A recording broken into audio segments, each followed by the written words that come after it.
really believe that Alonso, if you look at Alonso's home run spray chart, his fly ball spray chart, it's about 5 or 6 extra home runs in Boston. He could get 45, 50 home runs. And I know Judge is still around the 60 mark, but still, you could have a conversation where they're both competing for the home run crown. And it just would be fun. And that part was taken away from us too. Yeah. As well. 60-40, a Red Sox podcast.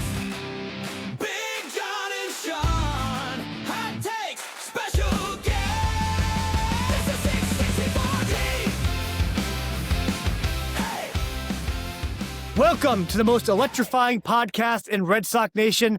I am your co-host, Big John. Alongside me is Sugar Ray Sean Jones. And together we are 64 Deep, a Red Sox podcast. Sean, to pay homage to our greatness and celebration of things to come, we should do it Wade Boggs style and crack open that celebratory beer with me. You ready for it? Yeah, let's do it.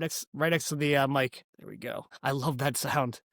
Oh, yeah. I got Celebration Fresh Hop IPA. Perfect fitting. It was in my fridge. I grabbed it.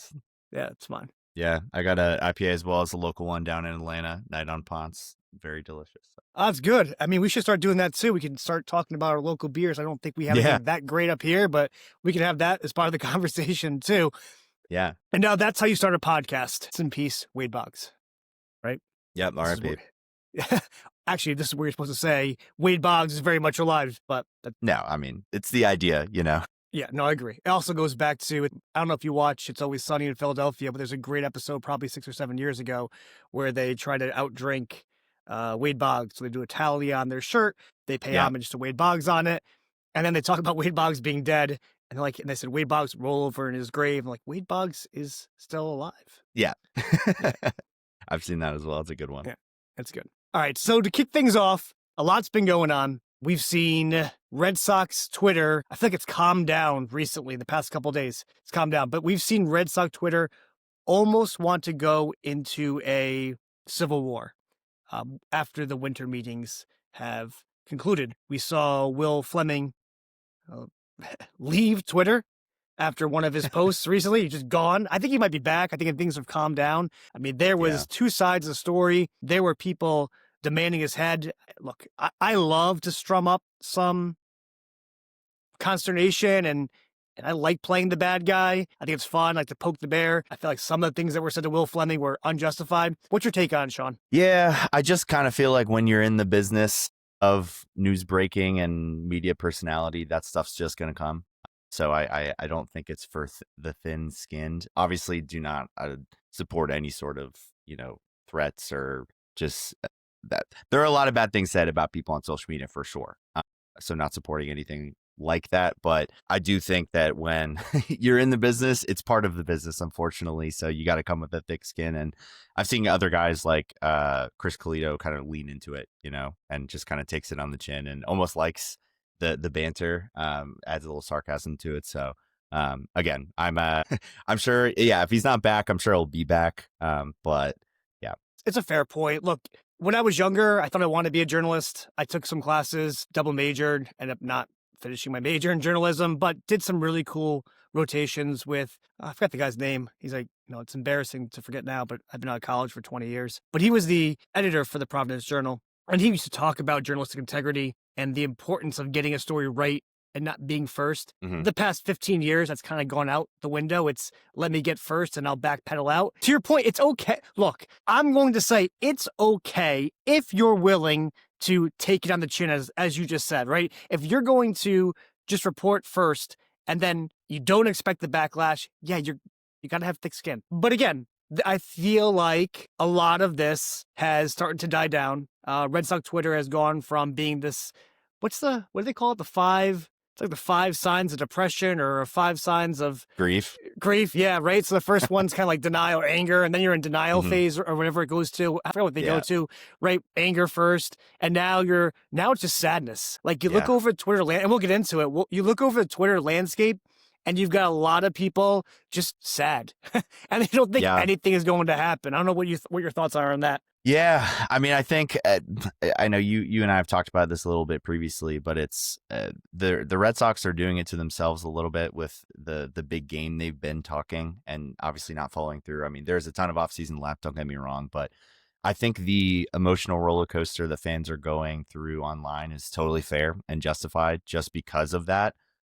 It seems like every offseason now we're framing what the team is framing what they have their goals set out to be. And so fans are fans. They're going to want to see it as soon as they possibly can. And when you see these other big free agents going elsewhere, other teams in the division, like the Orioles adding around, we've seen the Blue Jays add a big name already at this point too. So by doing nothing, they're kind of getting worse because their competition is getting better. And so I think the doom and gloom among the fans is somewhat justified.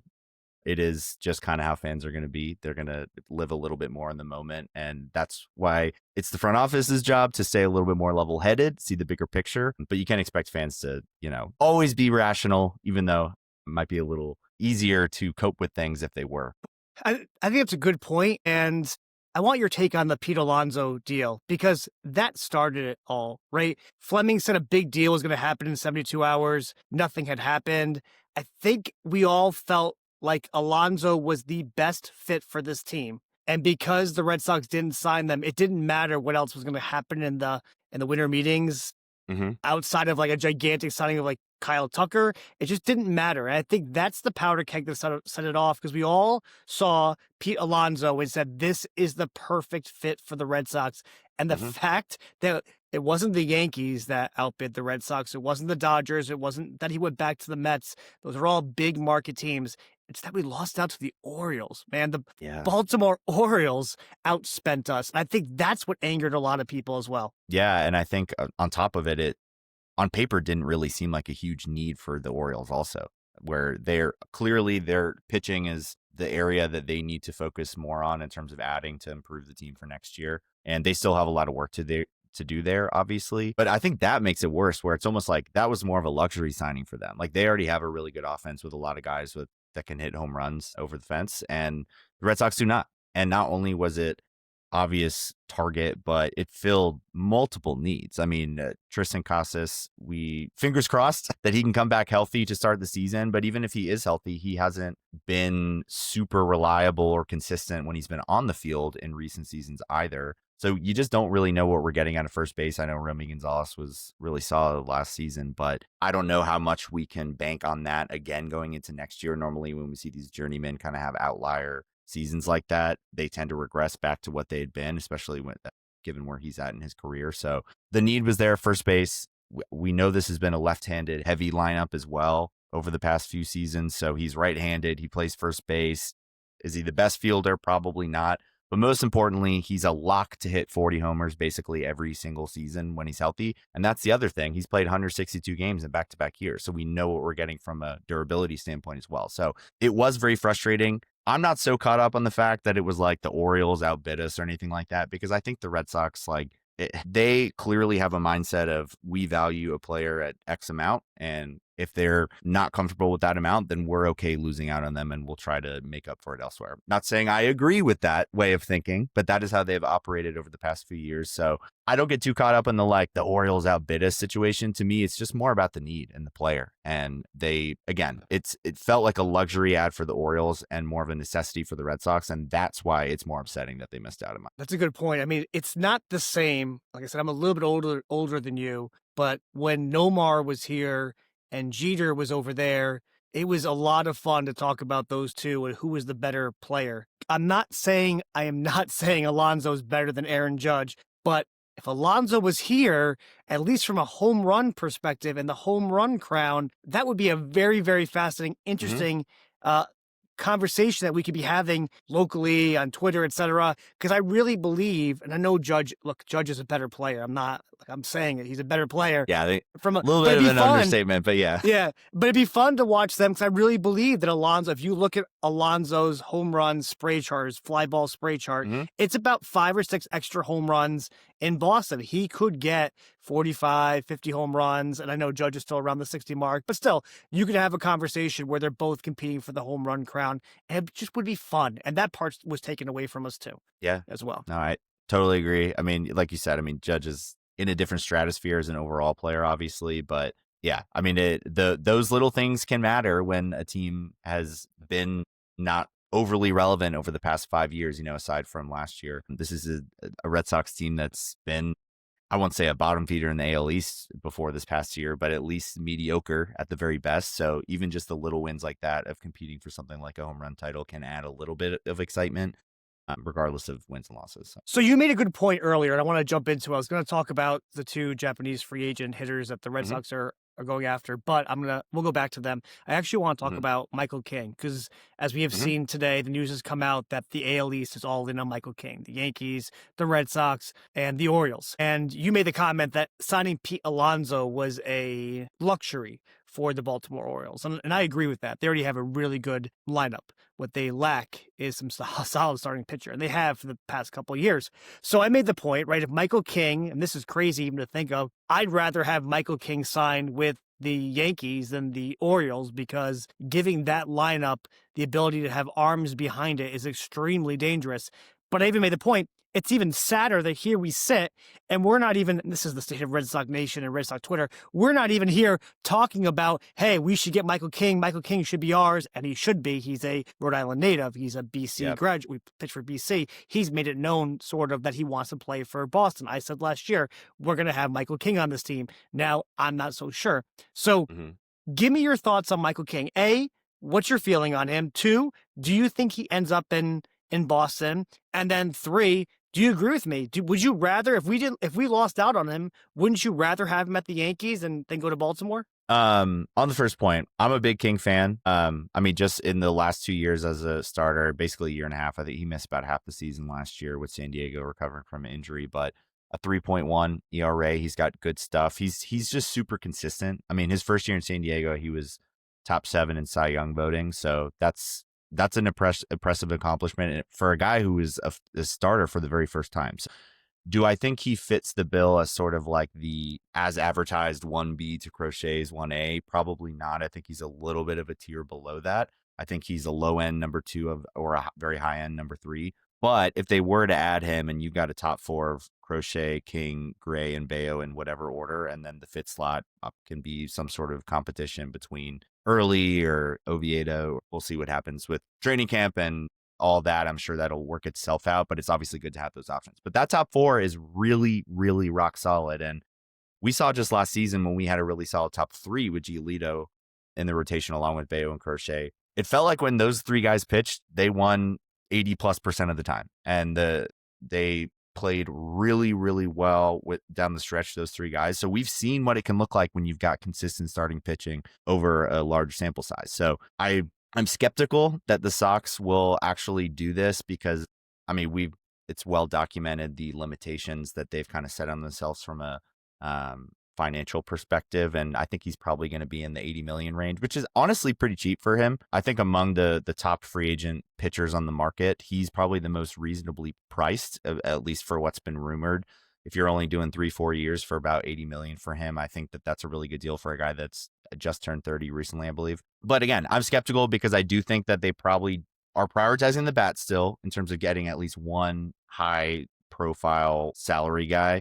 And so I wonder if they did add King, does that mean that they're no longer going to pursue a Bregman, or are they going to pivot more to the trade market for that bat? So that's kind of where I get a little hesitant of like, of course, I would absolutely love to have Michael King. I think if that's the top 4 in the rotation, we probably only need to add one bat, like bring Bregman back, for example, to feel pretty good that the team is at least as good, maybe better than last year, because I think they can really fall back on the strength of that rotation. But if they add him and then don't add the bat, for example, then it starts to get a little wishy-washy in terms of what is this lineup going to look like.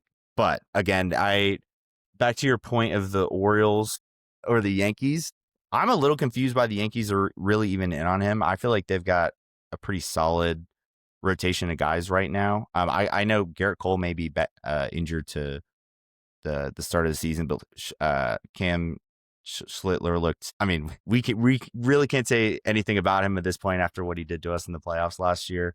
Rodon was super solid, obviously. Weiss Heel is back after being hurt to start last season as well. So I feel like they've got a good 4 or 5 guys. Max Fried obviously had a really good first year. And I still think if the Orioles added King, they're still 1 or 2 pitchers away from me being like, oh, wow, they're a really well-rounded team. I still think that rotation has some work to do. So I don't know if I agree. I think I'd still rather him go to the Orioles. But I hear what you're saying just in the sense of like the Yankees are already going to be really good. The Blue Jays are going to be really good. And now just adding another team in the mix that could, finish ahead of the Red Sox is just going to overcomplicate things. So I hear you out on that, but ultimately I still think the Orioles would be a couple pieces away. Of course, if they add those pieces, then it's a different story, but yeah. Well, I mean, the AL East is so deep, right? It's so deep. Yeah. Every win is going to count this year, and you don't want to be facing or lining up, even if the Orioles are, let's say, the 3rd team, 4th team in this division. You just don't want to be lining up and like, oh man, we got to face King with that. So we'll be lucky if we take that game unless Crochet's pitching.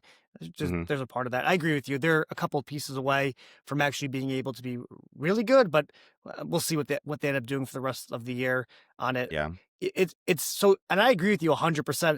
I think when you look at the annual average value for what King is projected to be around 20, 25 million, 26 million, somewhere around there, compared to what Lucas Giolito's value was last year. I think they're paying 20 or 21 or 19, somewhere in that range. I forgot where it was. Yeah, low 20s, I think. Yeah. It really isn't like, and I have the numbers in front of me, and we'll put them up as well. King and Giolito, when you put them, and I know King was hurt last year, but 2024 King versus 2025 Giolito, it's night and day, right? 2.95 ERA in 2024 for King, 3.41, more innings pitched, more strikeouts, more Ks per 9, a better whip, et cetera, going down and even down to the age, right? So I agree with you. If we get King for essentially almost the same value that we got for Lucas Giolito, it's a huge upgrade. You got Crochet, you got King, you got Bayo, and we'll see if they trade Bayo or not. That's another point to your point earlier about, cost, money, et cetera. How do they free up some money or capital so they're able to add those bats? Because I'm gonna go through the rest of the starting pitchers. It's a ton. They gotta get rid of something, right? So you got Bayo, Gray. Go ahead. I'll say this though. If we're trading Bayo, I become less excited about a King signing because to me, signing King is to almost like how the Orioles add Alonso. It would be kind of a luxury signing, but I kind of like the idea of that where suddenly we go from like a team that had pretty good rotation, pretty good lineup to now our rotation is super good.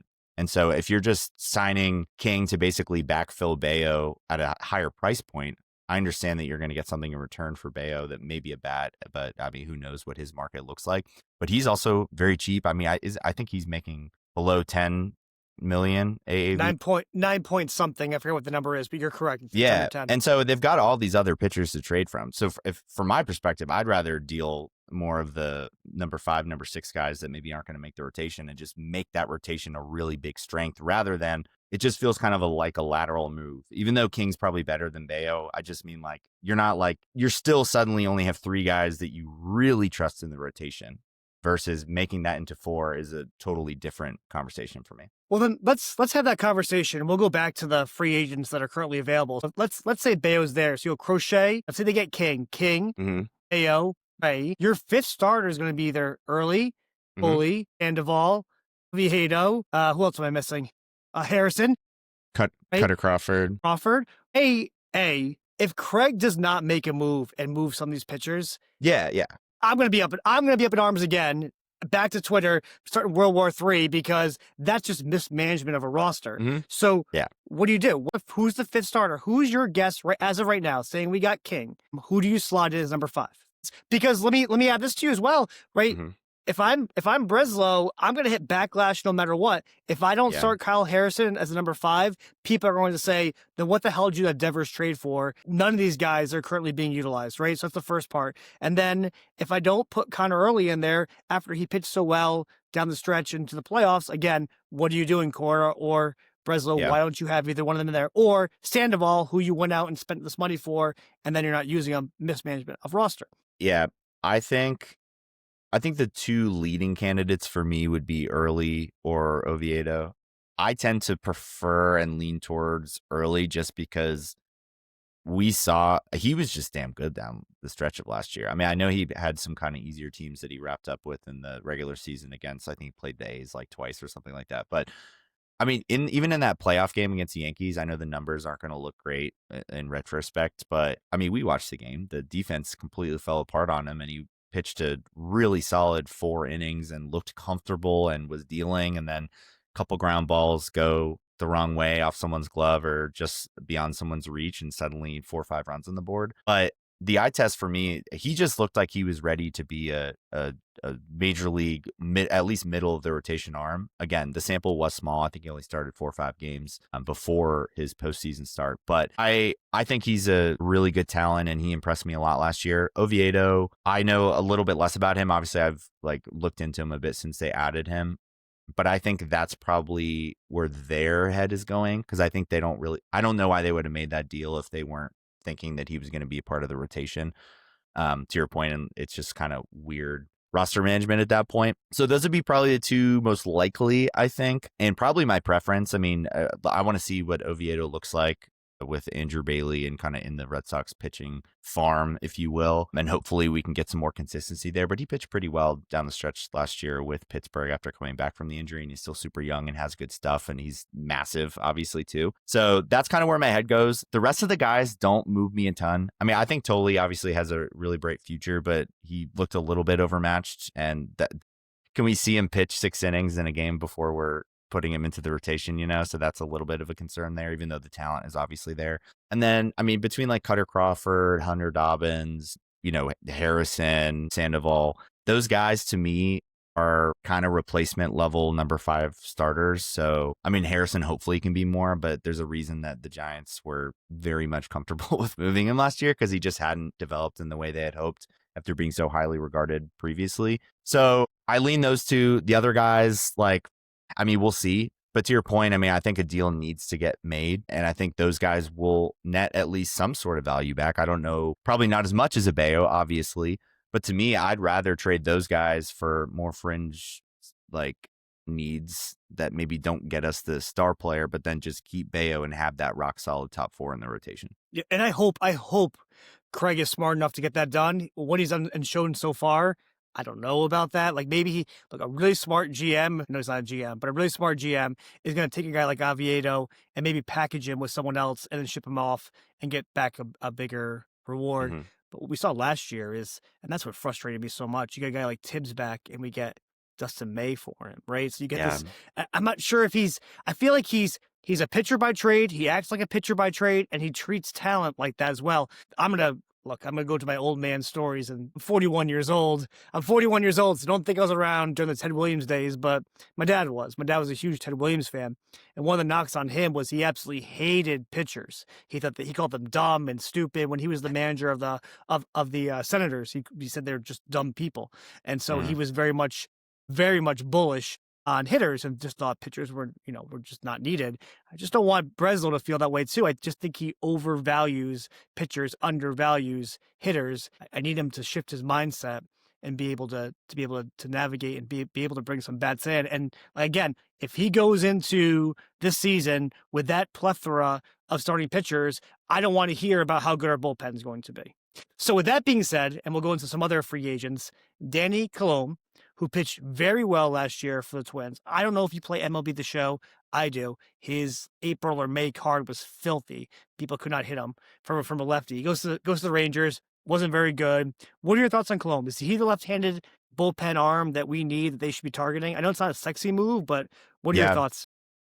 They definitely need to add another lefty. I mean, obviously Chapman is the leader in that bullpen, but he's obviously going to be the closer, so we can't really view him as sort of like the lefty specialist that every team kind of needs. And Wilson was pretty good for them last year, but I think he kind of pitched above his skis a little bit, so I'm not opposed to bringing him back, for example. But again, I wouldn't bank on him being super reliable just because he's been a little inconsistent throughout his career. I was hoping we would get Steven Matz back, but it sounds like he wanted to be a starter, so I think that's what he's probably going to end up, at least in some capacity, starting some games for the Rays. But yeah, Colom, I'm very interested. I would say he did not pitch well with Texas down the stretch last year after the trade He had a 5.25 ERA, but he was a 1.16 with Minnesota before that. And then even if you just look at the previous years, I mean, a 2.12 in 2024, a 2.81 in 2023, a 1.46 in 2022. I'm a sample size guy. If baseball is a unique sport where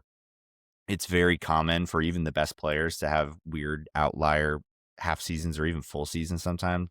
I always go back to the fact that Justin Verlander, in just the prime of his career, had just a random like 4.47 ERA one year, something like that, and then ended up being like a sub 2 ERA into his late 30s. So to me, I'm going to prioritize the larger sample. And for 3-4 years now, he's been a consistent sub 2.5 ERA guy that is really strong against lefties. So yeah, like you said, not the sexiest move, but they need to add a lefty, and I think he is probably one of, if not the best one remaining on the market that they could go out and get. So if they don't get him, then you have to think that maybe they might look into a trade, because I just don't think there's that many other guys out there. But like we said, if they go into the season with all the plethora of starting pitchers that they have, they move them, transition some to the bullpen, at least we won't be dealing with Isaiah Campbell and Jordan Hicks.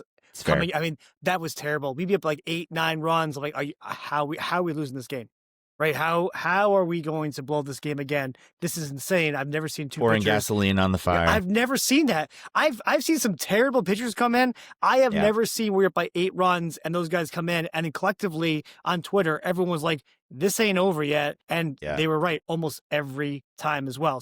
At least we'll have Slayton back next year, full health. Should be a decent bullpen. I don't think they're going to trade all those guys. You're going to see maybe, and I think Tolley might be your left-handed pitcher that you put in the bullpen. Again, look, I agree with you. He pitched that great game against Pittsburgh and then got lit up. I bought in after that, and then it was all downhill. Yeah. I bought like 10 Tops Now cards on him thinking he was going to be good. I actually got one back. It was like out of 50. I'm like, I'm golden. I got a good one. And then he just got lit up. But I love the guy's makeup. Yeah. He looks like a bulldog, so we'll see. He might be the guy that solidifies that lefty.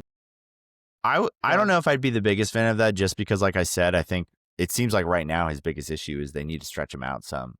He just could not pitch deep into games, and stamina was clearly like his downfall. Even in the minors, he was doing like 4 innings pitched on all of his starts, basically. I know he's super young and he literally just got drafted like the year before, so I get it. But I would rather probably have him just start in AAA and just try to build that stamina out a little bit. And then maybe if we have a rotation guy go down at some point, he can get called up and step in. But I hear you though. And like Kyle Harrison could be an option in that role too as a lefty. We'll see. I feel like he's kind of the guy that I have the lowest read on terms of what they want to do with him. Like I don't know if he's going to crack the rotation, but I don't know if he's got a ton of value right now. But he's kind of like getting up there a little bit with innate. I mean, he's not old, but you know what I'm saying. He's going to be 25. It's like how long can you keep this guy in AAA? But then do they just convert him to reliever? So that's maybe interesting to me. But the only thing I'll say is once you do that, then kind of the value, at least across the league and on the trade market,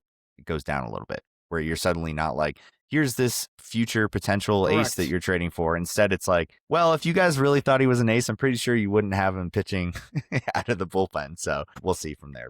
100%. I mean, look, but we kind of did with Papelbon.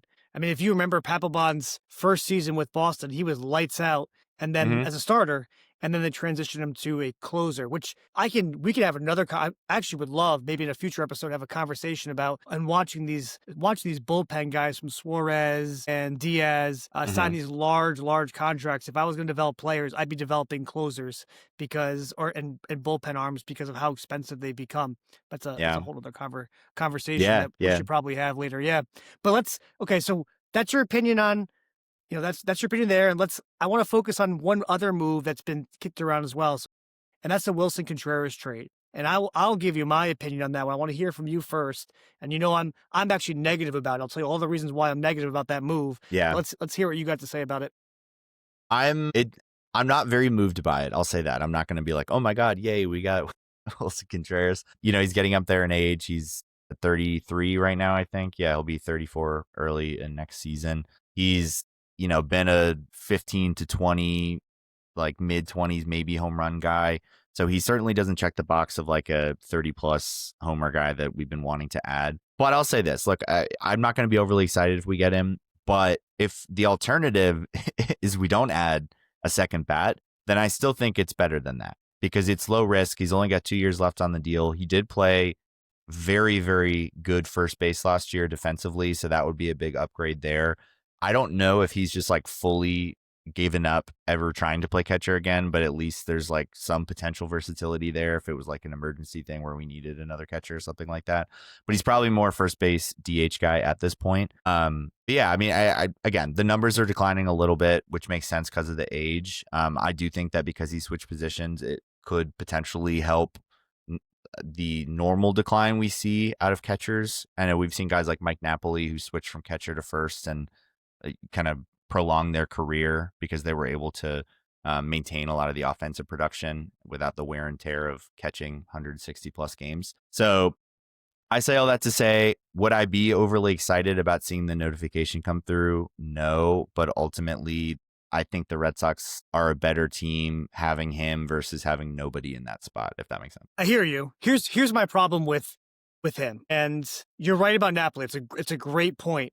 I would say Napoli was a better offensive catcher than Contreras is. But yeah, Contreras probably. At least more power for sure. But correct. I think maybe not as much of an average guy, but I hear what you're saying. And you look at Contreras last year, and it was one of his better years that he's ever had. What you got to look at, it's also the most games he's ever played. He's never played more than 135 games, and I think last year was the first time he played 135 plus games. The other part of it too is that has the damage already been done? There is a big historical age decline curve for catchers after the age of 33. I get it, at 32 he was catching and DHing, but has the damage already been done?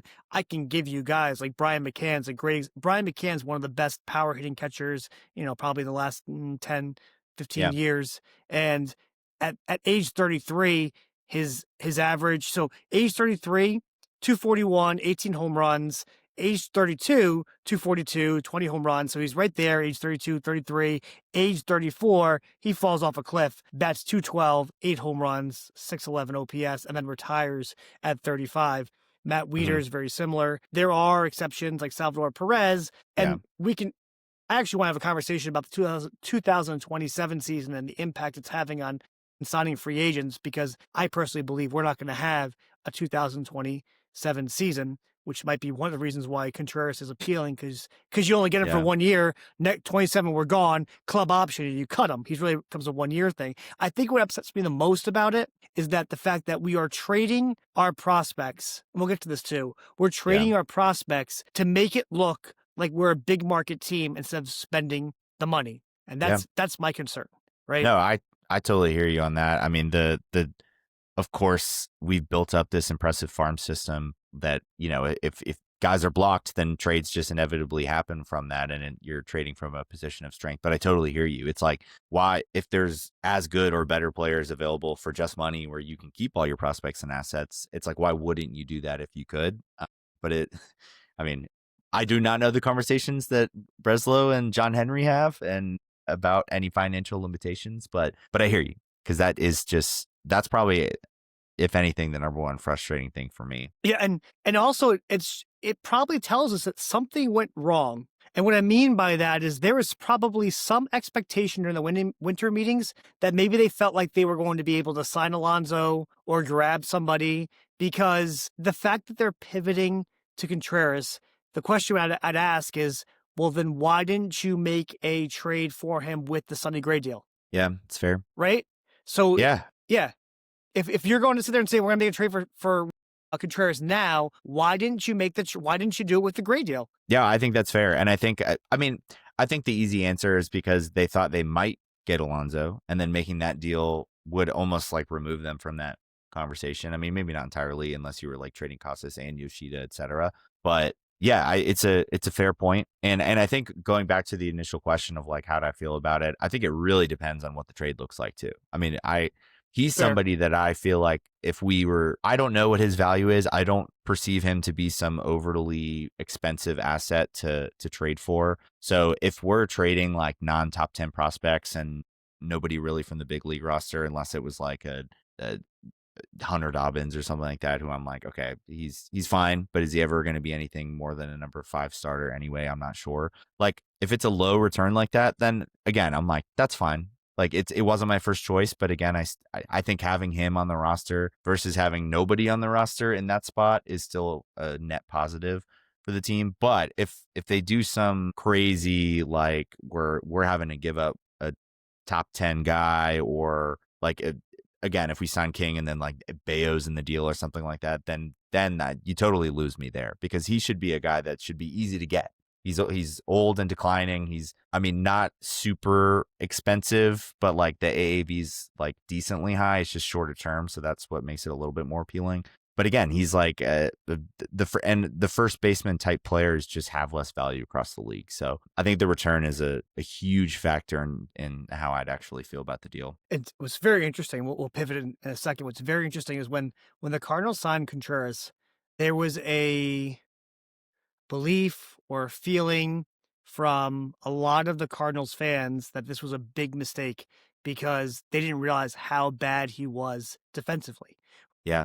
Especially after having Yadier Molina for so many years. They expect this catcher to come in here and be a Yadier Molina with a bat. They took it for granted how good of his glove is. So Yeah. It was actually at the time when they first signed him, a lot of Cardinals fans were not happy with it, watching it play out during the season, and now it's considered one of the gets for 2026, which is very interesting. Yeah. And then aside from the return too, it also depends on the money side. Like if St. Louis is eating half the contract, then that changes the equation a little bit too. But it does. But here's the problem that people aren't talking about, and it's flying under the radar. And I think the front office loves it, is because Sonny Gray's contract, I forgot what it is, 30 million, 35. What's his AAV for this? 25 million for his AAV this year, right? So even though the Red Sox got money back I thought for it was 40. Isn't it 41 or something? They restructured the deal. It was a 35 but there was a $6 million, like, I think, buyout basically for the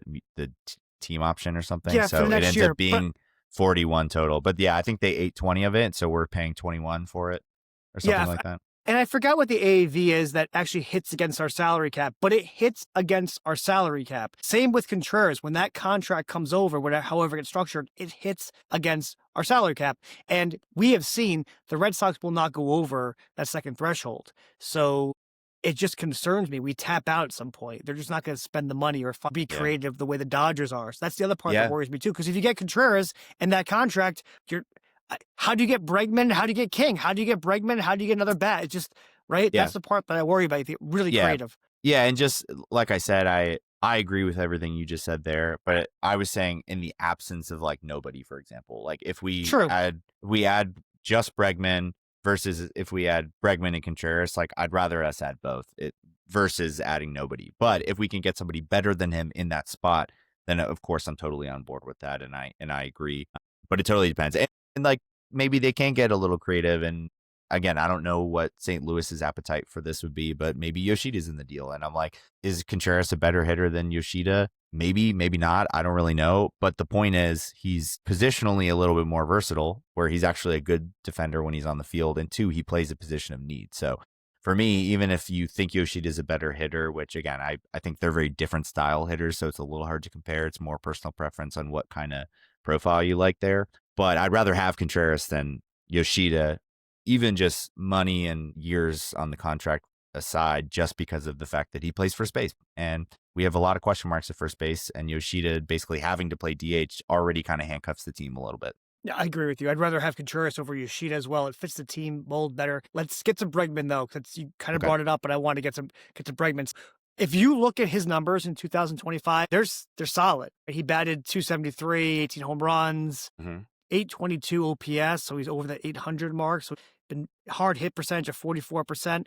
But it's a tale of two different seasons. Right before he got hurt, he was on pace for 35 plus home runs, 808 plus RBIs, and then he got hurt. And his post-injury, it's much different, right? He goes from bagging 280 pre-injury to bagging 265 post. His OPS drops underneath that 800, goes to 795. He hits only 5 home runs in 54 games. You hope he's going to be healthy in 2026. But we've also seen this guy, I believe it was 2021, have to get surgery on his wrist as well. Let me ask you right now, are you signing Alex Bregman to a multi-year contract? Are you doing it? yes, because I'm not entirely sure what the other options are. I hear all the concerns. I mean, it was noticeable too. Aside from just the numbers, he didn't feel like the same 100%. player after he came back. I mean, it was like he was a deserved All-Star the first half and looked like a home run signing at the time. And I'm not saying he wasn't. I mean, obviously, anytime you can get that kind of production for a guy in a 1-year deal, it's a good signing regardless. But yeah, second half, I mean, it was. It's funny. I think Jeff Passan released some article like midseason saying that like Bregman's probably going to opt out and blah blah blah, and it was like barring a like monumental slump was in there as a quote, and I was like, well, he kind of had that, and he still opted out. I mean, like, yeah, so it was night and day to your point, but look, the overall production was still good. He still had his highest OPS since since finishing second in MVP back in 2019. So he had a really good year. I think everyone thought the swing would translate to Fenway, and it did. I also think that his intangibles should be mentioned. I think that the young guys really enjoyed playing with him. I mean, it just feels like we heard a million quotes last year just about how much he's helped those guys and mentored them, etc. So I think that is somewhat relevant. But to your point on a multi-year deal, I think it depends too. Do I really want to sign him to a 6-year deal? Not really. But if we could get him for 4, I'd feel totally comfortable with that. I just think that if they don't sign him, I don't know what the other path is. Maybe you trade for Ketel Marte, but he's about the same age. You know, he's also had injury concerns. He's almost the opposite spectrum in terms of like the clubhouse aspects, where he's obviously had some issues in Arizona, and that's honestly the only reason he's even on the trade block right now. I think Marte's a better player, do not get me wrong, but I just don't know what the other option is. I'm a Bichette guy as well, so if the alternative is Bo Bichette, cool, but I'm skeptical that they're going to spend that much. So until I see it, I'm going to assume that that's not really in the realm of possibility just because of the cost associated with that. But yeah, I hear the concerns, but I think they've kind of backed themselves into a corner where they better sign him, because if they don't, then they're going to be in a really tough spot. Well, here's my take on it, and I agree with what you said, but I'm okay. Look, I'm okay if they sign. I want them to sign Bregman. I think, and I was debating before we came on and had this podcast, is the value of Bregman really worth?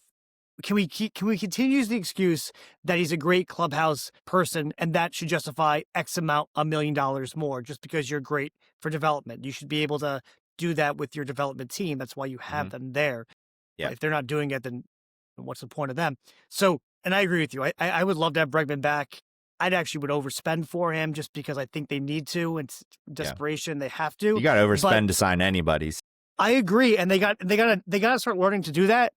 I also think, and I thought they might be able to get him as a deal, but then that Jorge Polanco and what the Mets gave him kind of blew my mind. I thought it was a lot of money to give a guy that's had, 1.5 or two really good years and some atrocious years. But they can't just sign Bregman by himself. Right. So my point is that if they just sign Bregman and do nothing else, I'm going to say you wasted money. If they sign Bregman and bring another guy in, then it's got to be part of that plan, right? They just can't do Bregman by himself. Yeah. And that's my personal opinion on it as well. And then you brought Bo Bichette. We can talk about Bo as well, which I think is very interesting too, because I'm surprised Bo really hasn't had the same type of negativity thrown his way that Bregman has, because his power numbers have not been the same since I believe 2021, where he hit over 20 home runs. He's not done that yet. And this year was a big year for him. It was a bounce back year after last year, which he was absolutely horrendous at. So walk me through why you're a Bichette guy. And again, would you rather have Bichette over Bregman? That's the first question, after you walk me through why you're a Bichette guy. And if you don't want to have Bichette over Bregman, or if you do it, regardless, them together, where do you move Story? Which one plays second base? Do you think you could sign Bichette to have him play second base? For the position, yes, I lean Bichette at second. Obviously, we don't really know what's going on behind the scenes, but it seems like there have been reports that he's at least open to the idea of switching positions. I would keep Story at short. Again, I think their best defensive lineup probably has Marcelo Meyer at short, but I think they're probably a year or so away from we saw this with Bogarts, where it was kind of like, okay, we know that he probably shouldn't be playing shortstop anymore, but you've got the built-in reputation that's kind of keeping you there a year or two too long most of the time. So I expect the same to happen with Story. So Bichette, I would play at second personally, probably put Meyer at third, assuming you're not getting Bregman. And I think that's probably the best defensive look you're going to have, because Meyer was really great at third last year when he played in place of Bregman during his injury. And then also Bichette, I thought looked really good at second in the World Series, because they were playing him. They moved Jimenez over to short, and I thought he looked comfortable, even though he was, kind of injured and rushed back, but he still looked like he was pretty solid there. To me, I think Bichette might, at this stage of his career, be an overall better hitter than Bregman. I hear you on the down 2024 season. Again, he missed half the year, and as I said, tend to defer to the larger samples. To me, you look at his baseball reference page, that's a huge outlier season. Like, if he had followed up this year with another kind of like down year of sorts, of course, then the power was down a little bit this year, only 18 homers, but 94 RBIs, and he batted .311. Like, those are really good numbers. He's led the AL in hits 2 times in his career. He's hit 20 plus homers still 3 times. I know he hasn't really replicated the close to 30 he had. Where would you bat him? Red Sox get him. Where do you bat him? Again, I think it depends if they're making another move, but probably second or third. It kind of depends. Like, is Duran still on the team? Do they want Roman leading off, or do they want him in the 2 or the 3 hole? Well, that's the point. Like, who should be leading off for the Red Sox? We saw last year the Roman effect, but if you're going to develop him to the player that we want him to be, he should not be batting leadoff. Yeah, right? I kind of like him more in the 2 spot.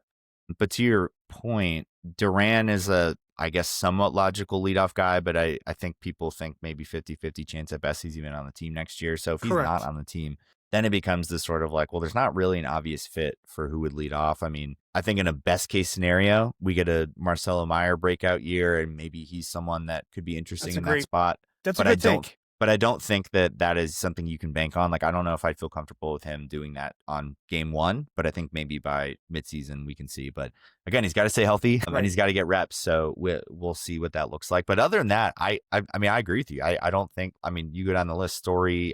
Maybe you could do it with Yoshida in some lineups, because he's a good on base guy, but he hasn't been healthy enough or really consistent enough that I'd feel super comfortable with him doing that for 162 games or anything like that. So it's a little bit of a cop-out answer, because I think it's a little hard to say, because we don't know what the roster is going to look like. Like, if we get Ketel Marte, I think he could lead off as well, but he also could be in the 2 or 3 hole. So I think there's flexibility, and I would predict that there is no regular like leadoff guy. We saw them switch it up a lot last year.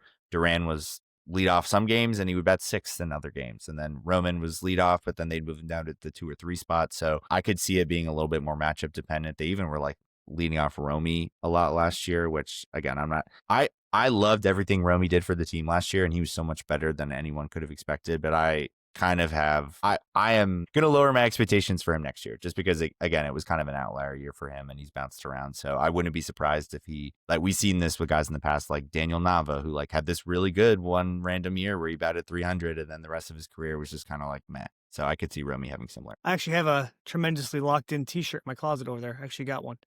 Nice. Legit one too. But I agree with you 100%. And I feel like, as good as Roman Anthony is, he's not destined to be a leadoff hitter. They got to figure that part out too. I think he's too good. I feel like these days you want your best hitter in the 2 or 3 slot. I know historically it was the 3, but with the modern analytics, they've shown that the 2 spot is typically like the best spot for that. So that's what I would lean for him. Which is why Judge is bad second for X amount of years now. Yeah, exactly. Pivoting go ahead. I was just going to put a bow on one thing, no pun intended on that, with Bo Bichette. But the age is just another. Yeah. Oh yeah, you like that. Another thing with him is just age. He's 27. Like, Bregman's 32, 31. He'll be 32, but in March. So for next season, 5 years is quite a big difference. Huge. And if you want to grab guys between 27 and 29. That's why Soto, one of the reasons why Soto got a huge cut, besides him being Soto, is because, wow, he's coming to market at this age. You're those 3 years pre your 30. If you can grab a guy then, that should be from 27 to about 32 is a sweet spot. It's a prime. Yeah, totally. Yeah. And so I just am going to defer. If I think they're comparable players right now from just a general quality, which I do, I think they're both very good players. They're different in their own way, but still well above average offensive players, then I'm just going to, I'm going to lean to the guy that's 5 years younger if we're talking about making free agent signing. And I think 27-year-olds don't hit the free agent market with that kind of talent very often. So that's kind of why I'm like, I will happily take Bichette, not even to mention that is one less middle of the order guy on the Blue Jays. You know, we're taking directly from our competition, and which obviously never hurts. That's a great point, right? Because this AL East is going to be loaded, as we said, and every win's going to matter. So if you can grab some WAR, I'm gonna use that term. You can grab some WAR from another guy, from another team. Yeah, it just helps you out as well. So I agree with you 100%. I want to shift to the two Japanese free agents before we start to wrap this our first of many podcasts up, and that's Murakami and Akimoto. And look, I'll start first. I believe that they should go after Okamoto. I don't want anything to do with Murakami, and I think so. In years past, the scouts haven't been as great of projecting how a Japanese baseball player is going to do in Major League Baseball. I go all the way back to Hideo Nomo and what Nomo did when he came over here. No one knew what Shohei was going to do. Yeah. No one knew what Hideki Matsui was going to do. Yeah. Right? There was a lot of like, well, he's Godzilla over in Japan. I don't know what he's going to do in the U.S. And actually, I remember even as a kid, I was probably in under 10 when the Yankees signed Hideki Irabu, the first big names to come over here, and he was terrible. But they've got a lot better. Scouting's gotten a lot better at figuring out how players are going to evolve from Japan to the U.S. And they actually did a really good job with Yoshida. So one of the big knocks on Bloom when he signed Yoshida was a lot of GMs said, I just don't know if his glove is going to play here, and I don't think his power is going to play here as well. I felt like they oversigned him. And what they thought about from a home run total really became true. Like his numbers, what people projected Yoshida to be when healthy, of course, is what he is. So I look at Akamoto and I look at Murakami and understand what the scouts are saying about them. And there was some weird report that came out about Murakami not being able to hit a fastball over 94 miles per hour. And then that was debunked and people went back to his 80 grade power. Yeah. That's fine. But if you look at Murakami where he does struggle, it's actually it's the splitters and the off speed stuff. He's terrible at hitting them. I don't know, because I'll be honest, I've not watched a single Murakami game at all other than the highlights, but I know what it's like seeing guys that are good at hitting fastballs and can't hit anything else. That's Willie Mo Pena territory. Yeah. That's what he could do. Hit the ball a mile, but could not hit anything else but a fastball. Way back in the day, crazy Carl Everett, same thing. Could hit a fastball, could not hit off speed stuff. And I think what the Red Sox need, and we'll get into it in the last segment of the show as well, is I actually am all about what Okamoto brings. And we watched a lot of games last year, and I think the Red Sox were 8-11 in extra inning games because they could not put the bat on the ball.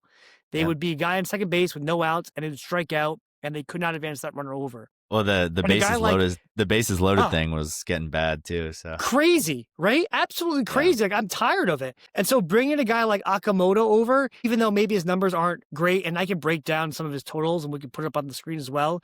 I think Okamoto is a much better fit and something that the Red Sox need right now. I don't want to go with a guy that has an 80 grade power, but strikes out, 400 times and just he's batting 221. I just don't want that. I don't want a 221 hitter with 27 home runs, OPS around 7 something, because all he can do is hit home runs, right? Yep. Thoughts? Who are you going with and why?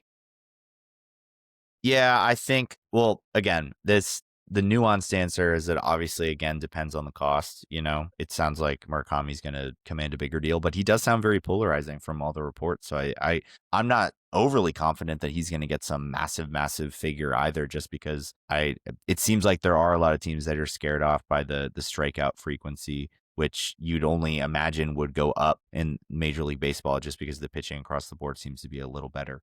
And his strikeout rate surged in Japan too. He's at like 28 to 29%.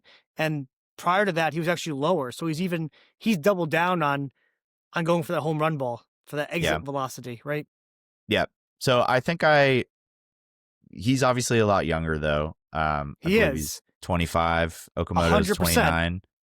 And maybe he could be fixed, right? It's the way that some of as sometimes we look at dating partners and say, oh I can fix him or her, exactly. Right? So that's same idea, right? That they believe he could be fixed. But Okamoto's only 29. he's older, but he's not like he's in his 30s yet. Yeah, of course. So, I mean, assuming it's no more than like a 3-4 year deal or something like that for Okamoto, I mean, you're obviously getting at least the back end of his prime. So I wouldn't be too scared off by that. But I'll say this, I mean, like, I lean Okamoto just because of the kind of higher floor, if you will. And I think it's just really hard when you've got these guys coming from different leagues and we haven't seen it play out against major league pitching. And again, you brought up Yoshida. It's a great point. It's like we're kind of guessing and like, cool, yeah, he's a solid. He's going to bat 280 or better, but can't field at all. No power, really. I think he had 15 homers his first year, something like that. But that seems like that's going to kind of be the peak and max where this guy's at. And so I just feel I feel like Red Sox fans are not going to be super happy about signing either, just because it's more unknown. It's more unknown. And we've sat here and talked about how we need sure things. That was why Alonso was a good fit, was because him hitting 40 home runs, you can just book that. Like, he's going to hit 40 home runs, barring some big injury, obviously, at least in the early part of that contract. And that's why people were excited about getting like Bregman last year, for example. And then people are less excited when we make these little trades for guys like Oviedo. I know some people were excited about that, but it's all the theoretical of what he could be. And I feel like when you're signing these guys from overseas, it tends to be a little bit of the same, just because there's no sample size for what it actually looks like against this level of competition. So if I have to pick one, I'm going Okamoto, but I just feel like with where the Red Sox are at, they're in a position where they need to capitalize on adding proven talent that they are certain in what they're getting from that player, at least in the early parts of the contract. And so they just cannot afford to have another Yoshida contract on the books for 5 years. Not that Yoshida, I still think he's a good hitter overall. And the contract's not insane. I mean, he's still in the 18 million, 18, yeah, 19, like whatever it is. it's not awful, but he's a negative asset across the league. Like, if you want to trade him, you have to attach something or eat a large portion of the money to move it. And given the fact that we are suddenly under this constraint for what the salary number needs to be for the team overall, it's like, if you are going to allocate like 80 to 100 million to a player, you have to make sure it hits. And that's the thing. When you are unwilling to spend, your margin for error on what you do spend on becomes razor thin. So Correct. If they strike out on one of these guys, that money's on the books. And unless they overnight change their philosophy about spending, then there's not going to be a lot of means for this team to add anybody.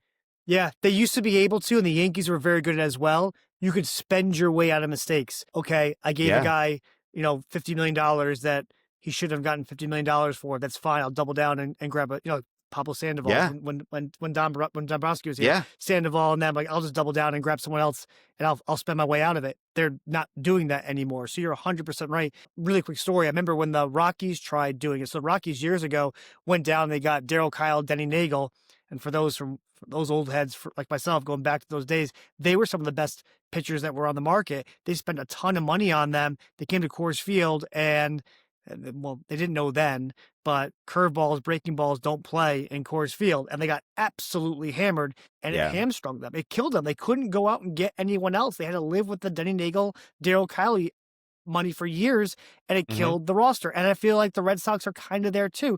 They've got to make sure they weigh risk with reward, and they're just not willing to risk it as much. Yeah. 100%. I agree with you. But again, and let's get into this one. We'll wrap up our show with this. Sean, I make you the GM or vice president of baseball operations for the Boston Red Sox. You can do whatever you want. What are you doing? Do I have a cap limit? Let me ask you that. No, let's say you don't have a cap limit, because I'm even going to give you no cap limit, because I feel like you're limited right now, even with the free agents that are out there. So no cap limit. Okay. Well, I came into the offseason thinking there was 4 big needs for the Red Sox. 1 was a Bregman replacement and or re-sign. 2 was a second bat that was at that level or better, preferably leaning on the side of power heavy. 2 was a clear-cut number 2 starter behind Crochet, and then 4 was a Giolito replacement or re-sign, for example. I think that Sonny Gray, to me, would qualify as the Giolito replacement. Whether the front office thinks he's the 2 or not is a different discussion. But in this hypothetical scenario, I'm the GM, so I'm saying that he would be my Giolito replacement. I think that is a really good add and replacement for that slot as the 3 or 4 starter. I certainly would still prioritize getting a number 2. I think, again, if the pocketbook's just empty and I can sign whoever, I'd look at a Michael King. I'd look at a Framber Valdez. I know he's kind of got some potential locker room question marks as well. A little bit of baggage, just a little bit. Yeah, but I think he's a damn good pitcher still, and he's one of the is. most consistent guys. He's an innings eater, and he's pitched in some big moments in the postseason as well. So I think he's the top free agent pitcher remaining. So again, if the pocketbook is open, I'd go after him. If there are some more limitations, I think adding a guy like a Freddie Peralta would be super desirable. I know that he's technically a rental, but he's not a Boris guy, so might be more open to negotiating an extension midseason or after the trade, so we can see from there. But also, I think they'd be in a good position to be able to re-sign him after that anyway. So he'd be a guy that I would certainly target for the number 2 spot. I'm not as sold on the Joe Ryan thing, to be honest. I think he's good, but if you look at his numbers, it's a lot more like hypothetical, theoretical stuff. Like, I mean, not that he's been bad, but like I think he's only had 2 like above average solid starting seasons, and I think that they're just going to have to give up a haul to get him. So I don't know if I would go that route. To the bats, I think at this point I would just sign Bregman. It's the easiest, cleanest fit between. He's obviously enjoyed playing there. The guys in the clubhouse love him, and we've seen what he can look like at his best for the Sox. And then for the second bat, that's where it gets a little interesting, because I think that there's not really the 30 homer guy on the market that we were hoping to get. I would have said Alonso before this. That would have been my easy answer there. So then do you get creative? Do you potentially go after a Ketel Marte, but then that complicates things with Marcelo Meyer a little bit? Do you look elsewhere for a more like complementary bat, but that's at more of a position of need? Do you overpay for a Yandy Diaz, for example, who still probably wouldn't be like crazy expensive because he is on the older side and doesn't have that many years left on his deal anyway? Or do you double down and go Bichette and Bregman, but then that puts you in the same position with Meyer? But again, pocketbook open. I probably would just go for Bregman and Bichette if you could get both. I think obviously that's very unrealistic at this point. But then your infield is just really solid across the board. I think we could figure out first base from there with whether it be like a Wilson Contreras. But again, I don't know how many of these things that they could possibly do. I think probably not close to all of them, but that's where my head goes at least. So, bring Bregman back. The second bat, get Bichette if you can. If not, maybe look at a Ketel Marte, for example, and then sign or trade for the number 2, and then Sonny Gray kind of fills that other spot that we have. I'm going to go crazy on you. I kind of said let's hear it. I felt like I had that Abraham Lincoln standing up meme. I thought about it. I said, look, we didn't get Alonso. That didn't happen. If we want to win a World Series, right? The ultimate goal is that we want to win a World Series, and what the Dodgers are doing over there, there's even 1, 2, 3 pieces. We're not going to be able to compete with what they're putting together because they're just willing to spend. So, and there's precedent for this as well. I'm trading for Tarik Skubal. I'm going all in. Okay. I'm going all in for Skubal. I really don't believe we're going to have a season 2027 anyways, and I think it's going to be, I hate to say this, but it needs to happen. The way that the market's currently being done today and the way that these guys are getting to free agency way too late, that's part of the issue behind all of this. Anyways, I'm trading for Skubal. I'm going with Skubal, Crochet 1-2. I'm trying to sign Bregman, and then I'm bringing a guy like Okamoto in as well. And here's why, right? We've seen before when you have legitimately the 2 best pitchers in baseball, Brandon Johnson and Curt Schilling with the Diamondbacks, years past. You could kind of make the point that 2004 Red Sox as well kind of did it with Pedro and Schilling, but not as dominant as the Randy Johnson and Curt Schilling. You could beat anybody. You could beat anyone in a playoff series. And that's been the problem the Yankees have had in the past. They've never put together a team that could go toe-to-toe with a team in a short series. They were much more a team that was a regular season, withstand the rigmarole of a full season because they were solid all the way. But if you play the Dodgers in a short series and you got Crochet and Skubal, you got a good chance as anyone to win 4 games just with those 2 guys alone. Right? They can easily go 4-0 by themselves. It doesn't even matter what your lineup looks like. It does not matter. If those 2 guys are there, you got a shot of winning it. And so if you want to go all in, and it'd be crazy. I don't know what we'd have to give up for it. Yeah. You'd probably have to give up like Meyer, Campbell. Probably everybody. Totally, probably. But again, I mean, to be honest with you, I've seen so many big time trades in my life. Ken Griffey Jr. trade back in the day. I've lived through it all, Sean. And very rarely does it ever come out that these prospects really amount to what the haul was back. Even the Chris Sale, like if you remember the Chris Sale deal with the White Sox, we gave up Moncada for it. And he was a number one prospect in baseball, and Kopech had a ton of upside, and neither one of them ever lived up to the hype of it. You're Totally. better off. Look, I live in a New York market. I live in outside of the Bronx, and I listen to the Fan a lot. And Mike Francesco is a legend.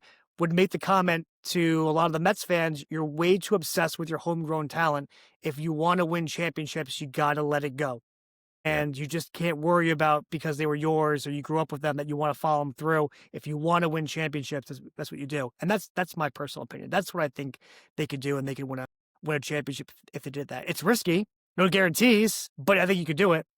Yeah, I mean, I think they're as well positioned as any team to pull that off if they wanted to. The only thing that scares me is then all your eggs are in this upcoming year's basket. Of course, there's a chance they could still re-sign him, but God, with their track record, I would not be confident for them to be able to pull that off, because it probably is going to get up into the $400 or $500 million range, which they already wouldn't even pay $200 million for. Correct. Like Max Fried last year, for example. And of course, Max Fried is not anywhere close Near to Skubal, but Correct. you understand the point of, like, they've publicly said they do not want to sign aging, or I guess he's not aging, but just pitchers to big figure deals like that. And I get it to an extent.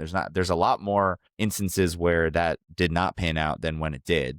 Like Max Scherzer is probably the only one I can really think of that was like a home run signing for like a 7-8 year deal for a pitcher with the Nationals. But most of the other big contracts, like, I mean, David Price, that, like, Terrible. I wouldn't say it was. We got a World Series, so I'm not going to call it a total failure, and he did contribute Correct. on that run, but he certainly didn't come close to living up to what he was billed as when we signed him. So I'd be a little hesitant there. To your point on the prospects, I hear you, and I think generally that is correct. I mean, I think you're taking a shot on any of these guys, and you have no idea how they're going to be. But the one thing I would say why I think this might be slightly different is because a lot of the guys we're naming, they're not like in AA, like they're knocking on the door. They're like on the major league roster next year. So because they're a little closer to contributing, I consider them a little bit more of a sure thing. Obviously not a sure thing to be a star, but like we saw Marcelo Meyer play last year, and like he struggled a little bit at the plate at times, but he's not going to be out of the league in like 5 years. You know what I mean? Like he's going to be a major league player. How good of one, that's yet to be determined. But versus Moncada, who, what do you have, like 10 career at bats, and then looked terrible when he got called up for the Sox anyway. He was awful. When they brought him up, he was absolutely horrendous. Yeah, he like struck out like 80% of his at bats or something like that. So I say all that to say that just not all prospects are sort of created equally, just because I think the ones that we have, like Conley Early, he started a playoff game for us. Like I'm not barely considering him a prospect anymore. I mean, that was as big a stage as you're going to get. So trading a guy like that versus trading Michael Kopech, who hadn't even played in the majors yet, and we have no idea. And in retrospect, ended up just being a reliever down the line. So that scares me a little bit more. But look, if we trade for Skubal, I'm not going to be complaining. I'll say that. I know it's risky. I know that we're going to have to give up some guys that we really like and are hopeful about. But how could you not be ecstatic about adding the probably best, or at least top 2 to 3 pitcher in the major leagues on your team? So. Well, we're an hour and like 11 minutes into this podcast. It's a good time for it. We'll wrap it up right now. I mean, for those that are home and that have made us through this whole podcast and listen to us, you probably wonder what's this gold chain around my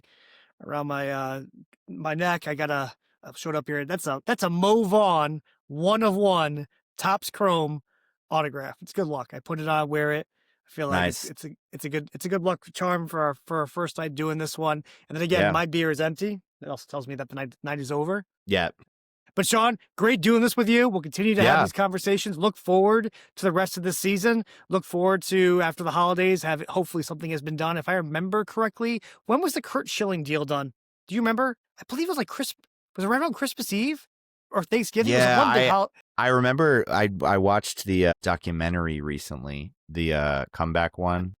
Yeah, 04, and they talked about it in there, and I think it was like they had him over for Christmas. Like it was either like he went to Theo's Christmas or Theo went to his Christmas or something like that to basically like lock the deal down. So I do think it was right around the holidays. Yeah, correct. So maybe we'll have something happen between now, this podcast being recorded, published, and then we'll talk about when we get back. But for all those that are listening at home, first of all, thank you for listening.